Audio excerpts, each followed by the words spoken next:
Muy buenas tardes. Nuestro grupo está conformado por Carolina, Lisset Trujillo y Carlos Serna, y nos tocó la fabricación del uranio. El uranio es la materia prima para la fabricación del combustible de las centrales nucleares.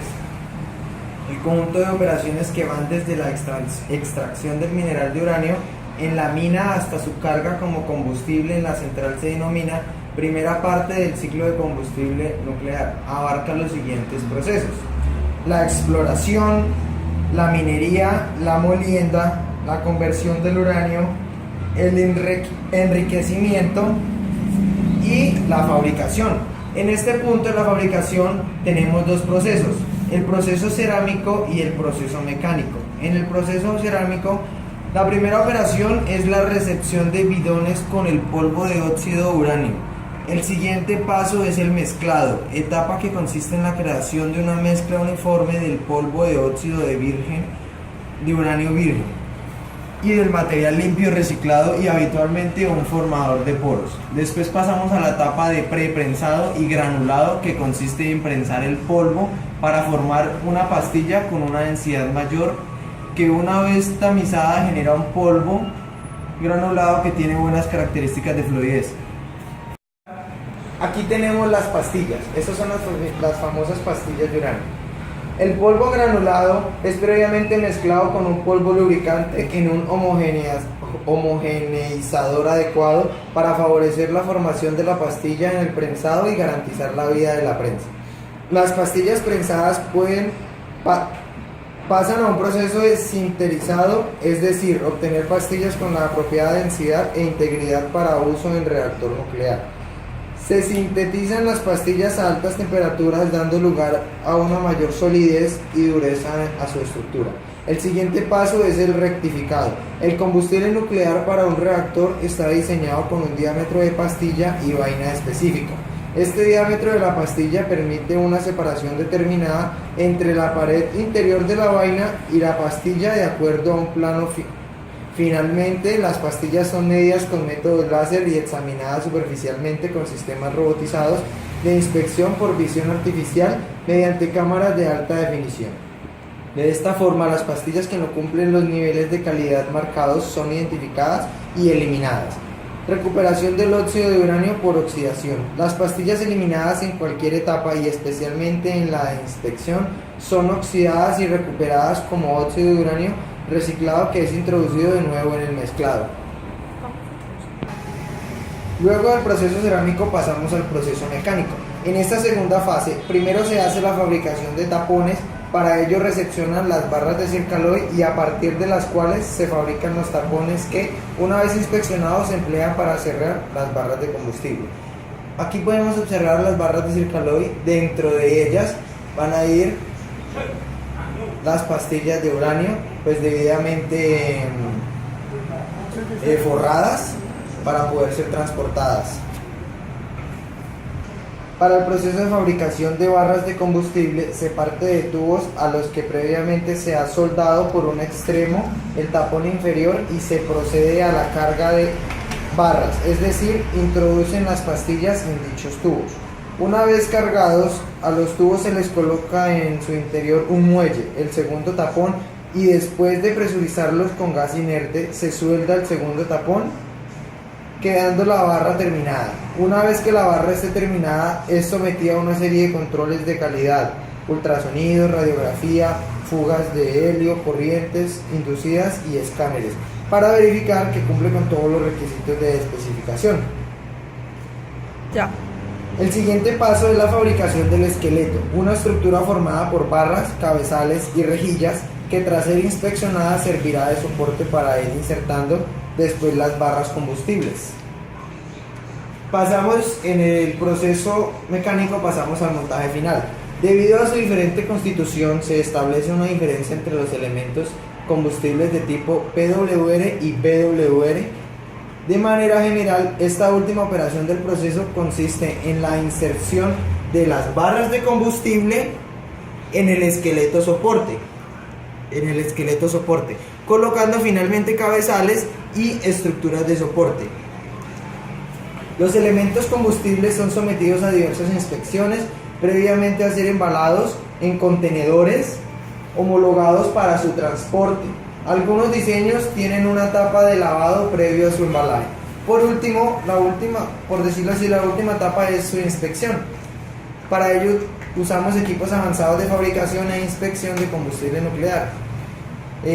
Nosotros aquí inspeccionamos sistemas de visión artificial para la inspección automática de pastillas. Pues aquí podemos ver que inspeccionamos primero las pastillas, sistemas de láser de medición de diámetros de pastillas, robots de manipulación de pastillas en verde, sistemas de inspección de soldadura de tapones a tubos combustibles por la técnica de ultrasonido, y entre otros métodos de inspección. Ya. Finalmente se ha entregado el producto, la fábrica procede a entregarle la documentación necesaria al transportador. En esta podemos ver la ficha técnica del producto que está transportando, los riesgos radioactivos,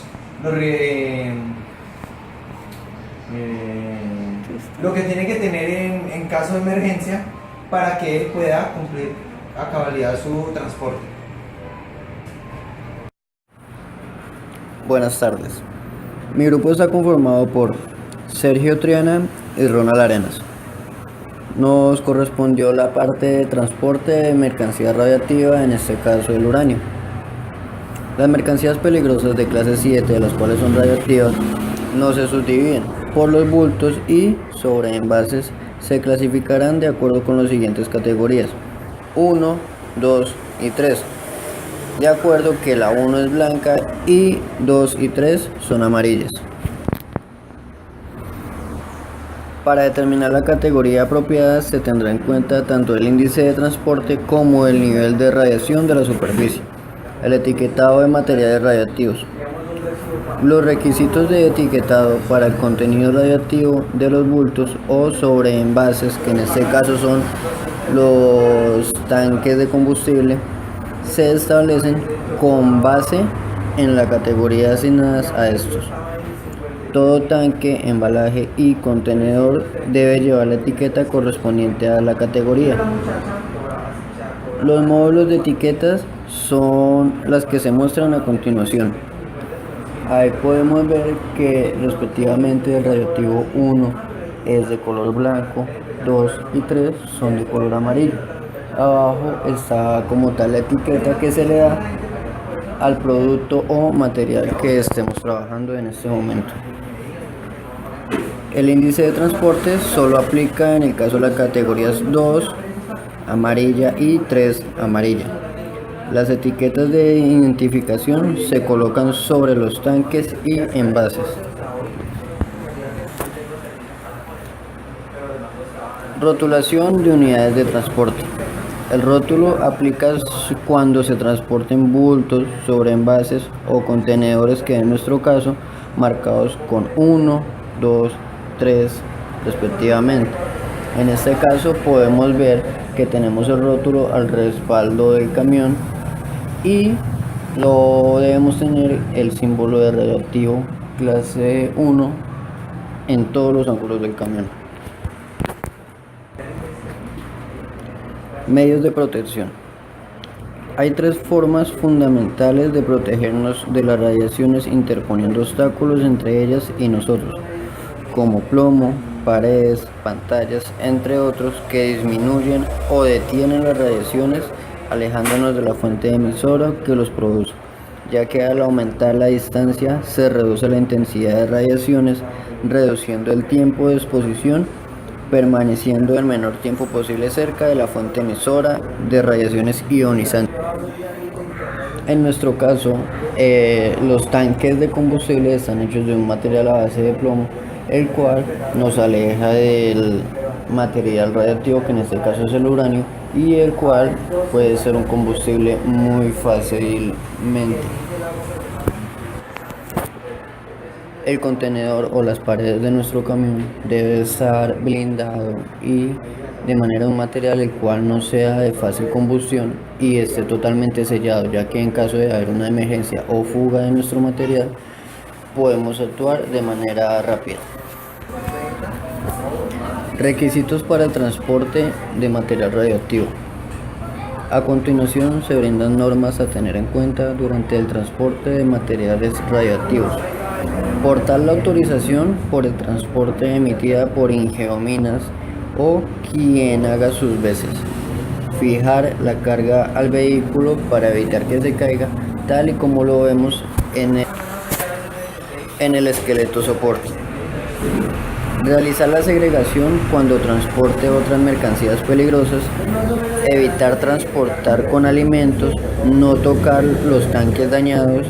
Identificar el vehículo con los rótulos correspondientes, tal y como lo vemos aquí en la imagen. La seguridad depende del embalaje, de la adaptación del mismo a su contenido radioactivo, independiente del modo de transporte. De esta forma se protege a las personas, la propiedad y el ambiente con los efectos directos e indirectos de la radiación durante el transporte. Emergencias. En caso de presentarse emergencias que involucren sustancias de clase 7, es recomendable tener en cuenta las siguientes normas de actuación por parte de los conductores. Pare el motor. No fume. Elimine todas las fuentes de ignición. Aumente la distancia de separación entre las personas y los tanques o la fuente de radiación. Coloque transmateriales o estructuras que actúen como blindaje y reduzcan la exposición. Reduzca al mínimo el número de personas en el área de riesgo. Delimite y señalice la zona de riesgo y controlar los accesos. Dé aviso a entidades y autoridades pertinentes de la existencia de material radiactivo. Recordemos que la mayoría de material radiactivo y en caso del otro grupo que son los explosivos deben ir acompañados de dos carros escoltas, los cuales uno debe ser exclusivamente para el manejo del material que estemos transportando, que en este caso debe ser uranio, en este caso debe ser un material muy combustible, y en el otro caso es una ambulancia o un equipo de primeros auxilios, el cual debe contar con todos los requisitos. Solicita asesoramiento especializado en protección radiológica antes de iniciar cualquier acción, que son los que anteriormente deben ir acompañándonos al principio del recorrido. Espere al personal especializado. No debemos tomar acciones por nuestra propia cuenta, debemos esperar a personas que estén capacitadas totalmente y mentalmente para hacer dicha emergencia. Gracias.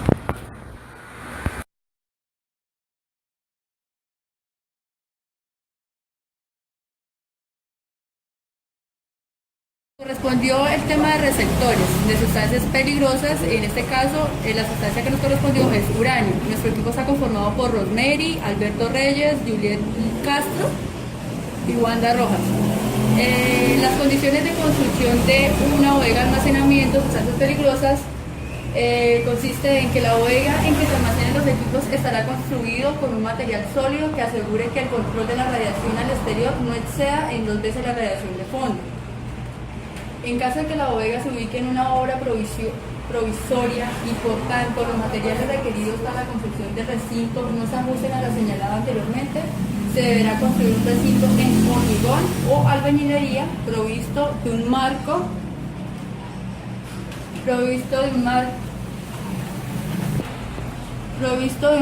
con una tapa metálica de protección, con un sistema de cierre con portacandado que lo asegure de terceras personas.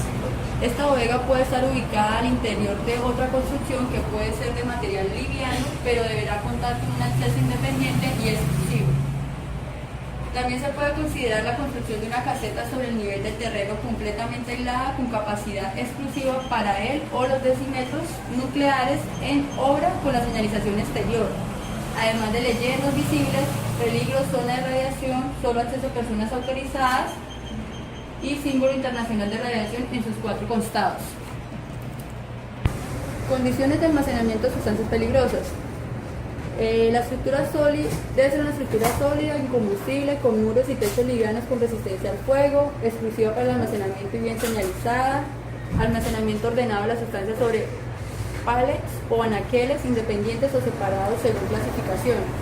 con acceso limitado al personal autorizado solamente, con buena ventilación natural o forzada, contar con un equipo de respuestas de emergencias, alarma, sirena estridente, equipo de protección personal y equipo de control de derrames de cantidad suficiente, con demarcación de pasillos, con líneas amarillas sobre la circulación de montacargas y personas.